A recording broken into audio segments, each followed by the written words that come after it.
साथियों नमस्कार। मैं राम प्रताप सिंह कुशवाहा और आप देख रहे हैं हमारे विशेष चैनल को। अगर अच्छा लगे तो सब्सक्राइब करिए, बिल्कुल आज ही कर डालिए। ये तो विचारों की श्रृंखला है। विचारों की श्रृंखला कभी रुकना नहीं चाहिए, न ही अनादिकाल से, और आज तक कभी विचार आज तक किसी के नहीं रोके गए।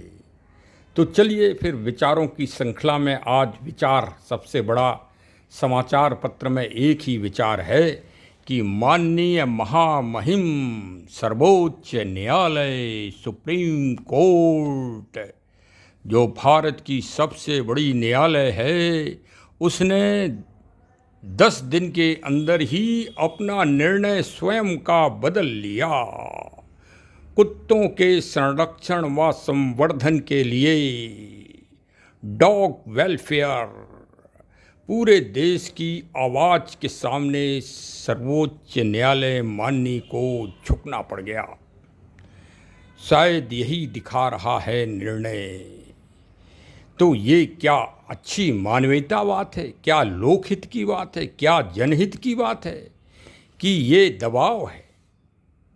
क्या इस तरह के दबावों को पढ़कर हमारी न्याय व्यवस्था अपने निर्णयों को बदलती रहेगी?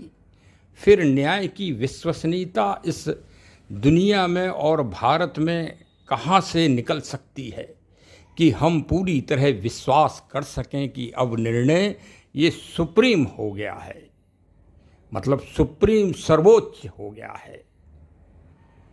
भाई अभी तक तो हत्याओं को में, नृशंस हत्याओं में, दुनिया भर की आतंकवादी घटनाओं में छोटी अदालत का निर्णय कुछ, बड़ी अदालतों का निर्णय कुछ, ये तो देखा गया था।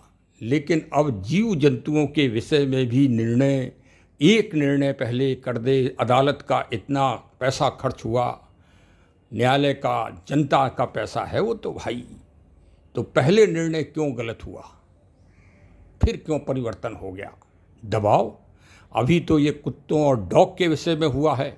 कल के दिन अगर जनसमूह कोई उपद्रव या कोई आतंकवादी घटना या कोई हत्याएं करेगा तो, और जनसैलाब सड़कों पे उतर आएगा, तो पुनः निर्णय बदल देगी माननीय सर्वोच्च न्यायालय। तो फिर विश्वसनीयता कहाँ रही? आखिर हम विश्वसनीयता की तलाश में कहाँ जाएं? हम ऐसे नागरिक किस न्याय व्यवस्था पर विश्वास करें? माननीय उच्च न्यायालय कुछ निर्णय देते हैं किसी संबंध में। अभी हाल में मुंबई में जो ब्लास्ट घटनाएं हुई थीं, उसमें सारे अपराधी छोड़ दिए गए। न्याय व्यवस्था में होगा, साक्ष्य नहीं मिला होगा तो छोड़ दिए गए। लेकिन किसके खिलाफ क्या एक्शन हो रहा है? क्या छोटे वाले उच्च न्यायालय माननीय न्यायमूर्ति महोदय ने जो निर्णय किया था वो निर्णय गलत था तो फिर उनके खिलाफ एक्शन क्या हुआ? या जो विवेचक थे, इन्वेस्टिगेशन अफसर, उन्होंने कहाँ लापरवाही बरती? क्या एविडेंस जुटाने में कोई कमी कर दी? आखिर बड़े प्रश्न चिन्ह हैं, और इस प्रश्न चिन्हों से तो बिल्कुल ही विचारों की श्रृंखला उपज गई मन में, दिमाग में। तो मैंने कहा कि चलो भाई, जनता की ओपिनियन भी ले ली जाए इस संबंध में। तो अगर आप लोग सुन रहे हैं इस प्रसंग को, इस सब्जेक्ट को, तो अपनी अपनी विचारधारा दीजिए कि क्या माननीय सर्वोच्च न्यायालय का पहला वाला निर्णय, जो 10 दिन पहले निर्णय किया था कुत्तों की समस्या के संबंध में, द डॉग प्रॉब्लम्स, विशेषकर एनसीईआरटी के मामले में दिल्ली, और क्योंकि जो डॉग प्रेमी हैं वो बिल्कुल खुश हो गए हैं। और एक और इसमें एक नसीहत निकल रही है, एक जो है एक प्रेरणा मिल रही है, एक मोटिवेशन मिल रही है कि गाय माता के लिए भी अगर क्या इसी तरह के आंदोलन जनसमूह करे तो क्या देश में नया कानून गाय संरक्षण के लिए भी बन सकता है? गाय हुए, जानवर हुए, बकरा हुए, बकरी हुए, ऊँट हुए, इनका भी तो संरक्षण कुत्तों की तरह माननीय सर्वोच्च न्यायालय महोदय साहब होना ही चाहिए। इनके लिए कब आप कानून बनाएंगे? और जो पेड़ काटे जा रहे हैं इनके लिए कब कानून बनाएंगे। बांग्लादेश पड़ोस के देश में एक वट वृक्ष काटा जा रहा है मात्र इस वजह से कि उसकी पूजा की जाती है, उसके लिए संयुक्त राष्ट्र संघ कब कदम उठाएगा। भाई प्रकृति, नेचर, वास्तव में जीव जंतु तो एक कुत्ता भी उतनी वैल्यूएबल है, एक गाय भी उतनी वैल्यूएबल है, एक बकरा भी उतना वैल्यूएबल है और एक मुर्गा मुर्गी भी उतना वैल्यूएबल है प्रकृति संरक्षण व संवर्धन के लिए। क्योंकि मानव आदमी को छोड़ के दुनिया के जितने भी 84 लाख जीव जंतु हैं वो प्रकृति नेचर के संरक्षण व संवर्धन हेतु ही 24 घंटे वर्क करते हैं।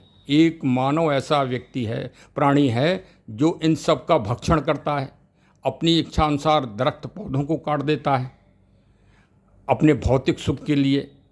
तो माननीय सर्वोच्च न्यायालय साहब से हमारी अपेक्षा है, महामहिम न्यायमूर्ति महोदय से, कि इस संबंध में भी वो बनाएं। क्योंकि अभी हाल में बम्बई में कुछ ट्रक में गायें पकड़ी गईं जो स्लॉटर हाउस में जा रही थीं कटने के लिए।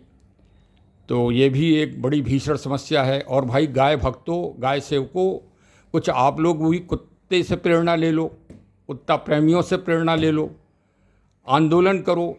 हाँ, यद्यपि 1967 में भीषण रक्तपात हुआ था गौ भक्तों का, तत्कालीन सरकार श्रीमती इंदिरा गांधी जी की थी, कांग्रेस सरकार, तब हुआ था। लेकिन एक ही बार से थोड़ी काम चलेगा, यहाँ तो हर बार रक्त बहे, रक्त चाहे गाय माता का बहे या आदमी का बहे, बहना पड़ेगा भाई, आंदोलन तो करना ही पड़ेगा। हाँ, कुत्ते, भाई कुत्तों की के लिए वास्तव में संघर्ष बहुत अच्छा किया जनता ने। और कुत्ते भी मानव के सबसे नज़दीक अगर कोई प्राणी है तो गाय और कुत्ता है। तो भाई अगर कुत्ता बचे, कुत्ता के लिए सही आवाज़ उठी, तो गाय के लिए भी आवाज़ उठना चाहिए इसी तरह से जन जन में। तो चलिए, हम उम्मीद करते हैं कि सब जनता के लोग अपनी अपनी टिप्पणी देंगे। हमारे इसमें सिर्फ विचारों का क्रंदन है।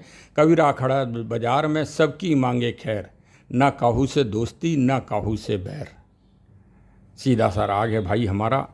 और चूँकि संरक्षण प्रकृति का, नेचर का तो होना ही चाहिए। हमारा चैनल विशेषकर जलवायु, क्लाइमेट चेंजिंग के प्रति लोगों को आगाह करता है।